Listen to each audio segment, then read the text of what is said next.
Well, it's now time to talk about the most frenetic formats of the game, that's T20I format. Asia Cup, Commonwealth Games, we witnessed some really interesting competitions this year in this format. And what's the T20I Team of the Year? Let's know what's Women's Cricket Zone's T20I Team of the Year in our special segment. Let's start with the openers there. When it comes to T20Is, the opening slot is quite tricky there. You want your openers to give the team some solid starts. What are the names that come to your mind there in this situation? Danny Wyatt, Shafali Verma, Gabby Lewis, Smriti Mandhana, Beth Mooney, so many names out there. Well, we did go ahead here with Smriti Mandhana and Beth Mooney. Smriti Mandhana has scored 5 half centuries in this format this year. And talking of Beth Mooney, well, my New Year resolution this year is going to be finding out new words and sentences to describe Beth Mooney's performances. Well, the competition changes, but the highest run getter, it's Beth Mooney. The Golden Bat winner in the WBBL, the consistency that she's shown throughout this year, of course, gives us a place in our 11. Moving on to number 3 and number 4, we have Jemimah Rodrigues and Tahlia McGrath.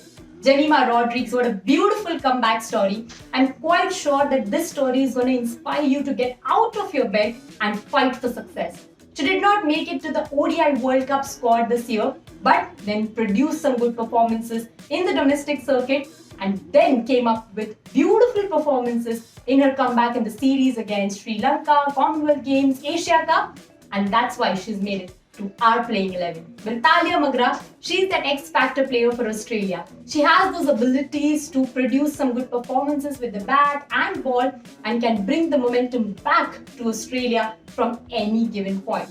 T-Mac specials, well, we have witnessed quite a few of them this year.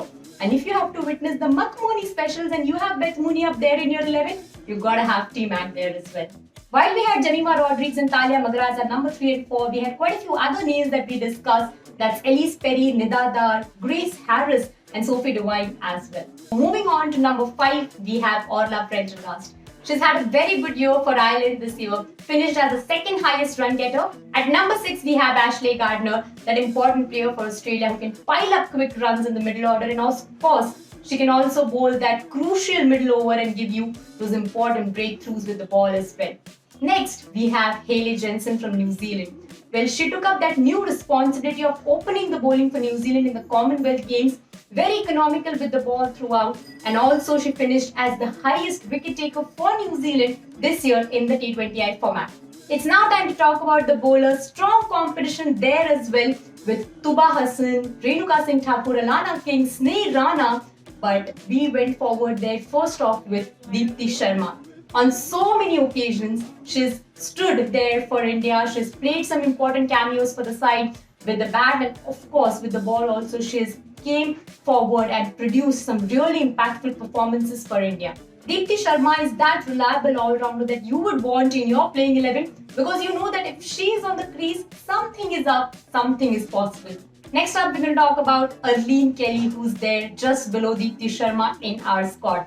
It was the first Ireland team that toured Pakistan for the series and they won the T20I series, and of course she also finished as the highest wicket taker for Ireland this year. And the other two bowlers in our setup are Inoka Ranavira and Fran Jonas. Inoka Ranavira, well, when we talk of Sri Lanka, we know that for Sri Lanka to win, we have to have their spinners in form and their skipper Chamari Attapattu in form. And this year, their spinners have done a really good job for the side, and that's the reason why Sri Lanka also reached the finals of the Asia Cup. Inoka Ranavira, the experienced spinner, has shown that for her side. She stood up for the side with some really special performances, and that's why she's made it to our playing 11. And our next and the final bowler is Fran Jonas. Well, she's shown a lot of promise for New Zealand this year. The young bowler has also made it to the Under-19 squad of New Zealand that's going to play the inaugural edition of the Under-19 T20 World Cup next year. So that's going to be a special year for the young bowlers, so do have an eye on. So this was Women's Cricket Zone's T20I Team of the Year. You can tell us your T20I Team of the Year in the comment section below and let's see if it matches to ours. And for all the updates on women's cricket, you know what you have to do. You have to stay tuned to Women's Cricket Zone.